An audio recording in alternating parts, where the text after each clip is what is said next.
I'm Ernest Barclay. I am the son of Dr. Edwin Murray Barclay, who is the son of Anthony Barclay, who is the son of the president, Arthur Barclay. Arthur Barclay was one of 12 children who came on the ship from Barbados with his parents. I don't remember their names, but I think you have them in the Arthur Padmore, have their names. I believe it's maybe Anthony Barclay and his wife came on the boat from Barbados with Arthur Barclay and his 12 siblings. This is Arthur Barclay's son, Anthony Barclay.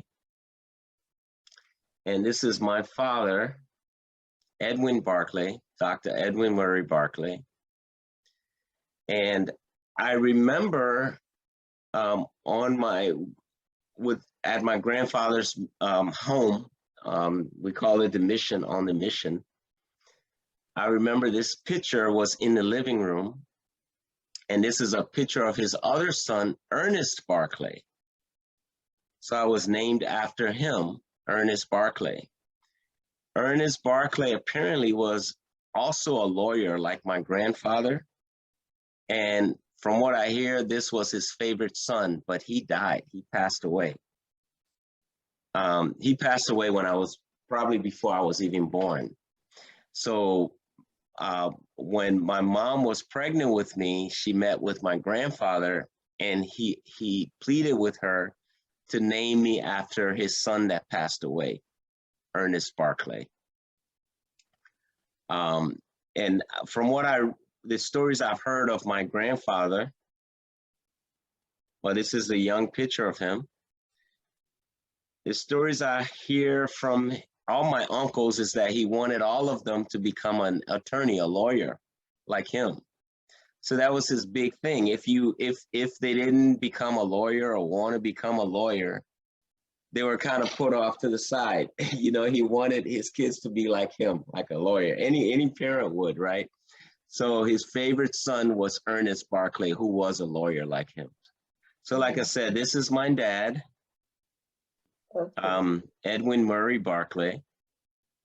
This picture was taken during the coup.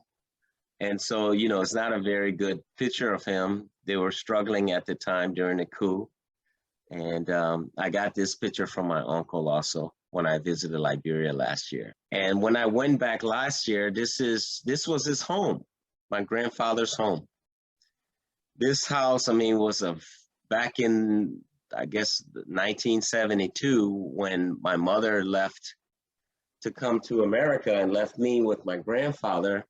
This was a nice home. At the time, I guess I was a kid, so I remember it as a very large home, right?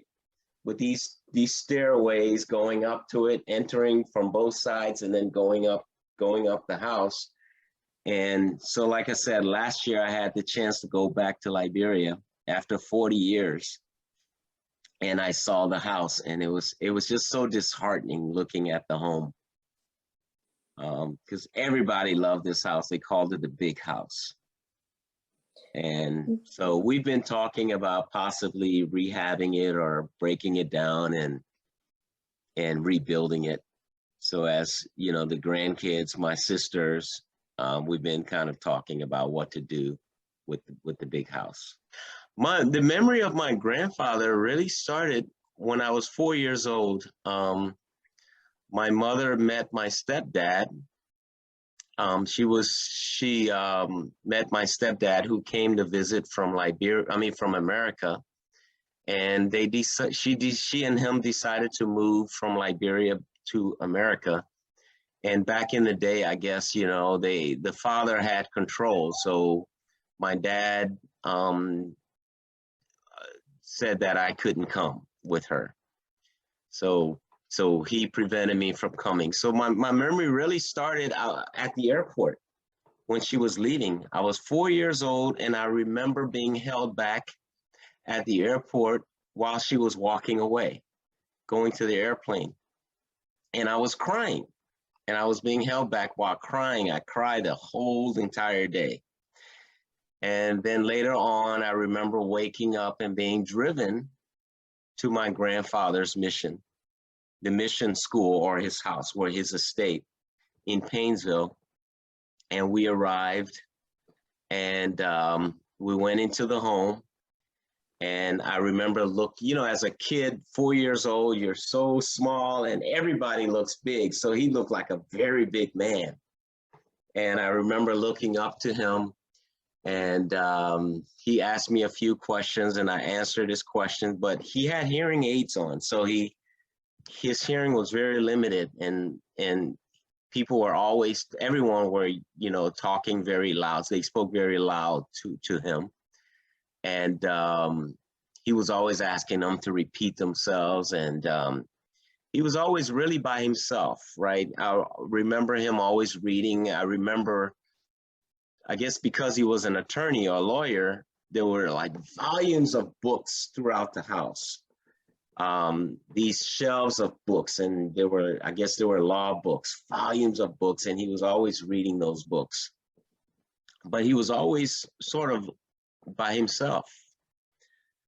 So that's my memory of my grandfather. Another memory of him was either around the time that I recently arrived on the mission school, or his house, and we were in the dining room eating dinner, and I was struggling with how to use the knife and the fork. I was very young, 4 or 5 years old, and he actually taught me how to use the knife and the fork, how to hold the fork with my left hand and use the knife. And to this day, whenever I'm eating a steak or something, I just recall that. For some reason, that has always stuck with me.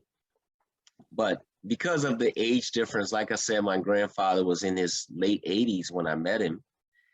I don't have really that many memories of him, other than, living on the mission school with him. His caregiver, her name was Bertha. So we spent a lot of time. She really did a lot of the work with the kids. I remember, his room at the big house was this very large room, and we weren't allowed to ever go in that room. But as a kid, I remember peeking inside, and just looking into this very, very, it just looked like such a big room. And then I remember one time he had either come to America, to the States or something like that. And I was able to walk inside the room. I went in the room, and there was this other room inside the room, and that was his bathroom. And it was also a very big bathroom. And I also remember this very large window in his room, and you could look out the window into the front yard, and strange, it was his wife's grave was in the front yard. And then there was also a statue of Arthur Barclay, his father. And you could see that statue right from this large window in his bedroom, overlooking the statue and his wife's grave. And everyone always said, "Oh, this is your grandfather, a great-grandfather, my great-grandfather, Arthur Barclay," at the statue. They will always tell me that's my great-grandfather, Arthur Barclay, the statue. So that's my very limited memories of my grandfather. It's very limited because I was just so young. People said that my grandfather spoiled me because of the lack of structure on the mission school at his house. Let me explain the mission school, right? My grandfather owned this mission school. It was called EDBMS, which is Edwin Diggs Barclay Mission School. The Diggs is his wife's name, his wife that had passed away, the grave that was in the yard.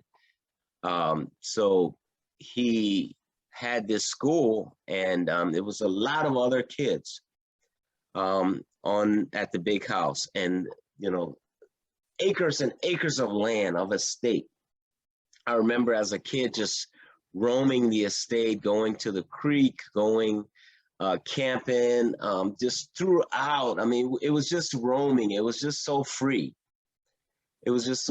So I guess you could say he spoiled me in a way that as far as the structure that a kid should go through. Going to school, there are many days that I don't remember going to school. We just roamed and just had a great time as kids and just roamed around. So in a way, that's how I believe that, you know, I was spoiled. And you know, it was good, but then it was bad because it sort of hindered me educationally. So once I did get into a more structured environment, because occasionally my father would come and pick me up. You know, every few months or so, he would come and pick me up, and we would go to where he lived. He lived in Goodrich, D.F. Goodrich, on the plantation. He was a doctor on the plantation. He lived there with his wife, Alma, and my brother from his first wife, Tony, and then a couple of other adopted kids. So that was more of a family setting. When he would come and pick me up, it was more of a family setting where, you know, I had to now go to school and, you know, take tests and things like that. So you know, as growing up, I kind of struggled when it came to the education in school because of the lack of structure.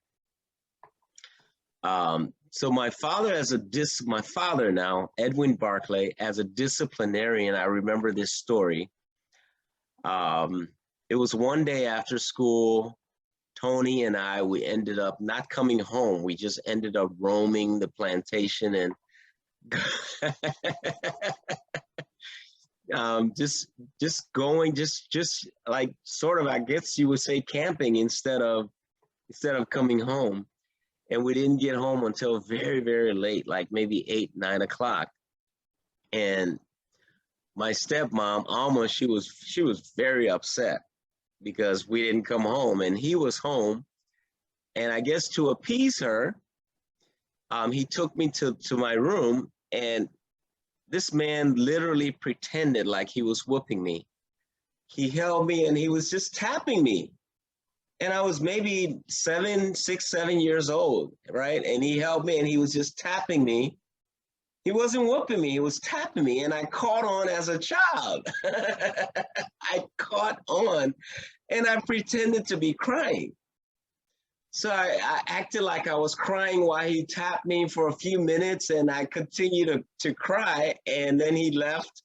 And I guess the next day, everything was fine. She was happy that he actually, in her mind, disciplined me. So he was not a disciplinarian at all. He was a very laid back guy. He was very soft spoken. And I just don't remember any kind of discipline, you know. Of course, we had to go to school, and, you know, the driver had to take us to school and things like that. We came home, there was study time and all that. But as far as a disciplinarian, there was actually none from my father, none whatsoever. But like I said, my father was not the typical father. He was just extremely laid back person. Of course, I remember he always wore a pager because he was a doctor. And there were oftentimes, all the time, he would get paged, and then once he got paged, he had to go to the hospital. Of course, he and his wife, you know, they had this relationship where it was always either up or down. He and his wife, they had this very up or down relationship. Like I said, my grandfather's children was Ernest Barclay, who passed away, A.B. Barclay, who I recently re-met, because of the last time I saw him before last year, I was probably 6 or 7 years old. So I remember A.B. Barclay, and I have some pictures of him I can share with you, recent pictures of him, of A.B. And then Emmanuel Barclay, my father's sibling as well. There's Aunt Lizard, she's passed away, and Aunt Elizabeth, she passed away a couple years ago. So those were all my father's siblings. Yeah. He was in the government. He was one of the you know, upper echelons attorneys in the government. So he was always in law. involved in law and you know, practicing attorney. But like I said, when I knew my grandfather, he was old. He was an old man. He was in his 80s, so he wasn't really practicing. I always remember him, the driver picking him up. He was always attending to business, land matters, land business, land matters. He was always just coming and going, and maybe because he was deaf, he was always by himself. So he was always reading books. He was always spent a lot of times in his room. His wife had already passed away, so he was an old man. So that's the very limited memories. And as a kid on the mission, you know, as a kid, you're gonna veer more towards the other kids and playing and things like that. So as far as the time with him one-on-one, it was just not that much of it. Not that much of it. Sure where you went to medical school? It may have been Howard University. I know he went to Howard. I don't know if it was undergrad or medical school, but he did go to Howard University. And my mom went to Howard University to visit a few years back, and she said there are actually some documents and, you know, some articles about him at the university, about my father. And someone spoke to her when she went to visit, spoke to her about him. And, you know, of course, they were an advocate. I was young at the time. I was probably in high school when she went. They were kind of pushing for me to go there since my father went to Howard University. So he did go to Howard University, and he recently got a picture of his very first wife when he came to America to go to school. Either immediately after he graduated or while he was still in school, he met his very first wife, and he had a set of kids here in the States before he went back to Liberia when he was very young. And I have that picture. I'll find it and share that with you. It's a picture of him with his first wife. So after that marriage didn't work, then he moved back to Liberia and married his wife, Tina, in Liberia. And then they had my sister, Elizabeth, Edwina, Mal, and Tony, my brother Tony, that I mentioned a few times. So he had kids by that wife in Liberia. And then when that marriage didn't work out, he met my mother and they had me. They were older. I met them back in the early 2000s. I met those kids, my siblings. And it's amazing because when they came, my mother had a store and I worked close by the store. And my mother called me and she said, come to my store, come to my store. I want to show you something. And I walked in the store and I see these adults, you know, older than me, but it's just amazing how you meet someone and you just have that immediate connection. So I saw them and I was like, wow. It was immediately, I felt like we were related. And she said, these are your brothers and sisters from your father's first set of kids. And his wife was elderly at the time. She was with them as well. And I met her. She has recently passed away. So I met them. And then later on, God, I wish I could remember her name. I'm just losing, you know, but I'll remember her name. But she moved to Atlanta and we became kind of close, but then she recently passed away from cancer. So it was my oldest sister. She passed away from cancer, yeah. Wow. So it's a whole nother set of generation and kids, you know, on the American side from his very first wife. I have another sister, she lives here in Atlanta, Elizabeth. Mm-hmm. They call her Tita. Maybe you've heard the name Tita. I do remember this fond memory as a kid. Everyone wanted me to be a doctor, right? Everyone, that was like the expectation that I become a doctor, but I just never had that interest. You know, every time I saw the sight of blood or surgeries on TV, I would just clam up. I'm like, no, that is absolutely not for me. So so growing up as a teenager, somehow I discovered the technical side, and that's how I ended up becoming an engineer. So the expectation was always for me to either become a doctor or a lawyer like my grandfather. So everyone just kind of programmed my mind. But, growing up, I knew that just wasn't me. So that's how I ended up becoming an engineer and becoming more of a technical type of guy and into real estate now. Well, let me just go back. Like I said, occasionally my father would pick me up from my grandfather and take me to his house. And that was more of a, family structure.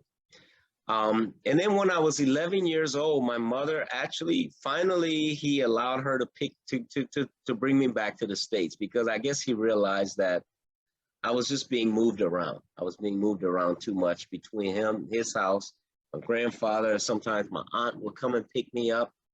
So it was just really no structure. And so he finally agreed, yeah, she can take me. So at 11, she came to Liberia and brought me here to the States, to America. And she tried to put me in, I think at the time it was the 4th grade, but I struggled educationally. And then I remember her vowing to always keep me in a private school, because to try to help me catch up educationally. And I would go to school coming from Liberia, and I also remember the American kids just laughing at me. I remember going to school one time when I first came with some collard greens, or I guess potato greens, and hear this story, right? Eating the chicken bone, chewing the bones. And the white kids were pointing at me and laughing at me. Look at him eating the bones. So they would laugh at me with my accent. So it was just crazy, right? So I quickly learned that you do not eat chicken bones around American kids. But I was just really left behind growing up educationally. And it was because of the lack of structure. So, and like I said, I remember my mother making that vow to try to get me to catch up. And then going to high school, I was never the A student, and I was just never the honor type student, right? But I did have this skill, and it was a curiosity on how things worked. So I would always tear things apart and try to put them back together. At 16, I remember I worked all summer because I wanted this car. It was an older car, and I bought this car, and the car wasn't working, but I actually fixed it up. I got it working again, and I ended up driving that car back and forth to school throughout my high school years. So I was always interested in the sciences, math and science. And it was really late, right? Because I never knew what I would become because of this expectation to become a doctor or a lawyer. I would always go to the library and look up various careers, and I would always go to becoming a doctor or lawyer, but then I would just quickly say, no, this is not for me. So as a senior, when I was a senior in high school, my brother, James Urey, on my mother's side, he mentioned engineering to me, and that's all he had to do was mention engineering. And I was like, wow, that's the field that I'm going to major in. So I went to the local university, University of Toledo, and I struggled through, but I finally graduated and became a mechanical engineer. And so that's how my career began. After I graduated, I got a job with General Motors, and I worked in the corporate arena for many years, for like 20 or so years. And then later on in my career, I decided to try real estate, and I just started buying homes. And when the market crashed in 2000, I bought more and more properties and started to fix them up. And that's where I just decided my love now is not this engineering or technician. It's real estate. And so I left the corporate world recently back in 2017 and became a real estate developer. So that's all I do now. And that's why, you know, on Facebook, you see the homes that I'm flipping and homes that I'm building and things like that. So now I'm this real estate developer, and this is my love. I just realized this is the thing that I'm probably going to end up doing for the rest of my life. I was trying to juggle both, right? I'm trying to work my corporate job and then also do the real estate thing on the side. I will find these old homes, and because I'm good with working with my hands, these old homes that needed to be fixed up, you know, I would, after work, I would go there and work, literally work and paint and, you know, try to do plumbing and electrical and just try to fix them up. And, you know, just slowly but surely, I started to acquire properties. So before you knew it, I had 10 and then 20. Now I have 30 something rental properties. But just trying to juggle both, it was very tough. So then in 2017, I decided, you know what, let me leave the corporate thing alone. I'm done with it. And I totally washed my hands and I went all in towards real estate. And like I said, I mean, it's just my love now, and it's all I do 24/7. On young people of African, I would say like us, right, that have me, especially me or even younger, first thing I would advise, I would say, is to explore Africa. Go back to Liberia or Africa. If you're from Liberia, go to Liberia. Wherever country you're from, go back. Because like I said, recently, after 40 years, you know, I've been in this country over 40 years. January of 2001, I went back to Liberia. And it's just so amazing. Of course, the memories of Liberia are so different. The country is just so amazingly different. I remember it being just so much of a better structured country from what it is now. And so the things that I know, what I've learned of just, you know, how to build here in the US, my education, my work experience in the US, you know, I just wish that I could go back and do more. In fact, it's a hope, it's a pie in the sky hope for me right now, but, you know, younger kids can probably take on to this, but it's to go back to Liberia and build communities like maybe townhomes or, you know, condo communities where you have this community with everything. You have the shopping, you have the restaurants, and then you have the homes, kind of like they have here, but build these communities with squares or, you know, centers throughout Liberia or throughout, you know, wherever you're from in Africa. So that would be my advice, is to think big, think very big, and don't think that this is America is it's all that there is. There's just so much more in Africa. So you know, I would really plead with the young folks to explore Africa, because it's just so much there to do, and so much opportunities in Africa. Yeah. And I think if they, you know, if even 1 out of 100 kids go back to Africa, I think they can just do so much. Yeah. With, you know, my real estate career and my homes, my rental properties, so it's just so difficult right now for me to just plug out or let that go and go to Africa. But I do plan, and I hope to go back and just do maybe even start with some small projects in Africa. Yeah, my sister, Tita Elizabeth, Mal's sister, called me a couple of days ago because she's from my grandfather's will. You know, she ended up inheriting the big house, the mission school house, and she called and was kind of inquiring, you know, she was asking me, what should we do with the house? And so my advice to her was, because I went to the house when I went in January of last year. I went in the home. You know, imagine going back to this house that the last time you were there, you were 8 years old. right? And you go back and the memories, I mean, it just comes back, even though it was it's a vandalized home right now, but the layout, I mean, the memories, when you look around and it's like, wow, I remember this, I remember that. And it's, for Liberia, such a large home, right? So I went in the home, and it just has not been maintained through the years. So we sort of decided to tear it down and just rebuild it.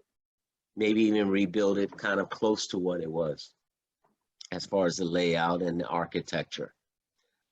So we're kind of toying with that idea right now. From my memory, it was a beautiful home. And everybody talks about it to this day. It's how's the big house? How's the big house, right? And then I went and saw the big house, and I just shook my head. I'm like, wow, how did this home go down like this? But, you know, Liberia went through the wars and things like that. And so that's why it's what it is today. But I love collard greens. That is my absolute favorite. I can eat collard greens all day, every day. Of course, I love the other foods too. I love cassava leaf and palm. I don't care for palm butter. I take that back. For some reason, I don't care for palm butter. But collard greens, cassava leaf, but my number one is collard greens. I think we can pay tribute to continuing to dig into the history and know and learn our history. Because, as it connects the dots. A lot of times we know our maybe our immediate family or the grandfather, but then extending beyond that all the way, and in my case, all the way back to the boat, to the slave ship that they came to.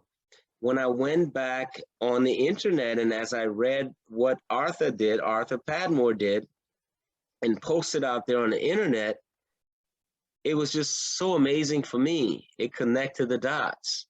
It's like, okay, this is where you came from.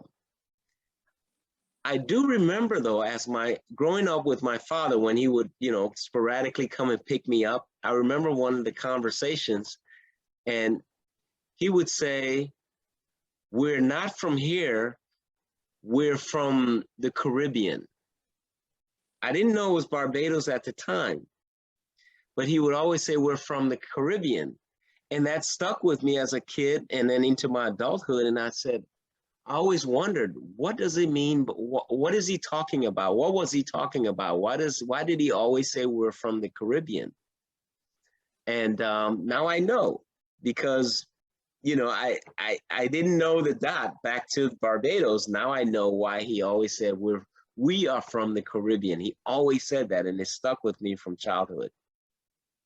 So I think connecting the dots all the way back to where you're from, it helps you to really understand who you are and where you came from.